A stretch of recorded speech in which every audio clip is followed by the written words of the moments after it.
दहेज, दिखावे का समाज। आज पूरे घर में खुशी का वातावरण था। कुंती देवी और आनंद बाबू का हृदय तो बल्लियों उछल रहा था। उनकी लाडली इकलौती बिटिया का रिश्ता इतने बड़े खानदान से जो आया था। एक मध्यम परिवार के लिए इससे ज़्यादा बड़ी खुशी और क्या हो सकती है कि बिटिया का ग्रेजुएशन पूरा होते ही हाथ पीले हो जाएं। अरे मैंने तो पहले ही कहा था कि मोहिनी है ही इतनी भाग्यवान, उसके लिए भला इतना अच्छा रिश्ता कैसे नहीं आता। दादी दयावती ने बेटे आनंद से आनंदित होते हुए कहा। कुंती को अपनी बेटी पर नाज हो उठा। वह भी मुस्कुरा दी। सुन आनंद, इतने ऊंचे परिवार से रिश्ता आया है तो मांग भी ज़्यादा ही होगी। दादी ने चिंतित होते हुए कहा। अरे माँ जी, हमारी 2-4 बेटियां थोड़ी ही हैं जो हम परेशान हो जाएं। अरे एक ही तो बेटी है, खूब धूमधाम से विवाह करेंगे। सारे रिश्तेदार और बिरादरी वाले देखते ही रह जाएंगे।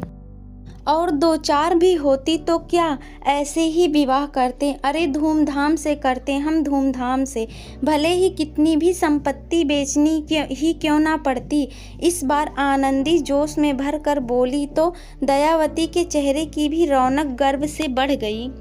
यह सब रघुनारायण का ही कमाल है। देखो ना, तुम्हारी बहन लीलावती का विवाह उसने कितने ऊंचे घर से करवाया और वह आज की तारीख में कितनी खुश है। दयावती ने अपनी बेटी लीला को याद कर भावुक होते हुए रूधे गले से कहा।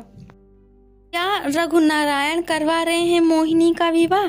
हमको नहीं करना। पता नहीं है आपको, जीजी के विवाह में हमारी कितनी जगहंसाई हुई कि सब नाते रिश्तेदार मुंह बना रहे थे कि भाई विवाह करा रहा है सो तो धूमधाम से विवाह करता। ठीक कह रही हो बहू, इस बार ऐसी गलती नहीं करेंगे। दयावती ने गहरी सांस लेते हुए कहा। अभी रघुनारायण को फ़ोन लगाता हूँ, कहते हुए बाबू ने बिचौलिया रघुनारायण को फ़ोन मिला लिया और दुआ सलाम के बाद दहेज के मुद्दे पर बात शुरू कर दी। अरे नहीं नहीं आनंद जी, लड़के वाले बहुत ही अच्छे घराने के हैं। दहेज को वे बुराई मानते हैं। खुद लड़का उसके खिलाफ है। उनको तो शरीफ खानदान की सुशील बहू चाहिए। फिर भी रघुनारायण जी, समाज क्या कहेगा कि इकलौती बिटिया का विवाह हमने ऐसे ही कर दिया। यह बात जमी नहीं। लीला के विवाह, हाँ, कोई कमी है क्या उसकी ससुराल में? रघुनारायण ने बात को बीच में ही काटते हुए कहा। नहीं, कमी तो नहीं है, मगर हमारी बड़ी जगहंसाई हुई थी।